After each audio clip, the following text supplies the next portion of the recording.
ఇప్పుడు కేవలం 7,999K up to 10 kgs వరకు బరువు తగ్గి అధిక బరువు నుంచి వచ్చే ప్రధాన సమస్యలను దూరం చేసుకోండి. రవితేజ చేసిన త్యాగం వృధా అయిందా?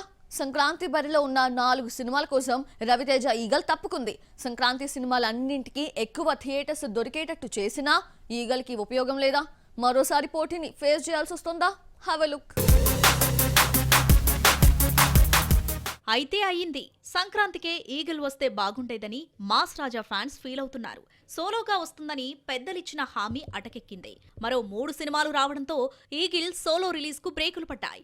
ఈగిల్ ఫిబ్రవరి 9కి వాయిదా పడకముందే యాత్ర 2, సందీప్ కిషన్ ఊరు పేరు భైరవకోన, టిల్లు స్క్వేర్ ఇదే డేట్ కు వస్తామని ప్రకటించారు. గుంటూరు కారం, టిల్లు స్క్వేర్ నిర్మాత ఒకరే కావడంతో టిల్లు స్క్వేర్ ను వాయిదా వేసుకున్నారు. ఫిబ్రవరి 9న వస్తున్న యాత్ర 2 ఊరు పేరు భైరవకోన వాయిదా పడ్డం లేదు. సందీప్ నటించిన భైరవకోన విఐ ఆనంద్ డైరెక్షన్ లో రూపొందింది. సినిమా ట్రైలర్ ను గురువారం రిలీజ్ చేయగా పోస్ట్ పోన్ టాపిక్ వచ్చింది.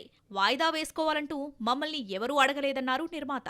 సంక్రాంతి నుంచి తప్పుకున్న ఈగిల్ ఫిబ్రవరి 9న మరో 3 సినిమాలతో పోటీ పడాల్సి వచ్చింది. సంక్రాంతికి రావాల్సిన రజనీకాంత్ లాల్ సలాం ఫిబ్రవరి 9న రిలీజ్ డేట్ ఫిక్స్ చేసుకుంది. ఈ డబ్బింగ్ మూవీ మెయిన్ ఫోకస్ తమిళం కాబట్టి తెలుగు నిర్మాతలు ఒత్తిడి చేసినా రిలీజ్ డేట్ మార్చే పరిస్థితి ఉండదు. ఈగిల్ కు వచ్చిన సోలో రిలీజ్ ప్రామిస్ నెరవేరేటట్టు కనిపించడం లేదు. ఈ లెక్కన ఈగిలే రిలీజ్ డేట్ మార్చుకుంటుందా?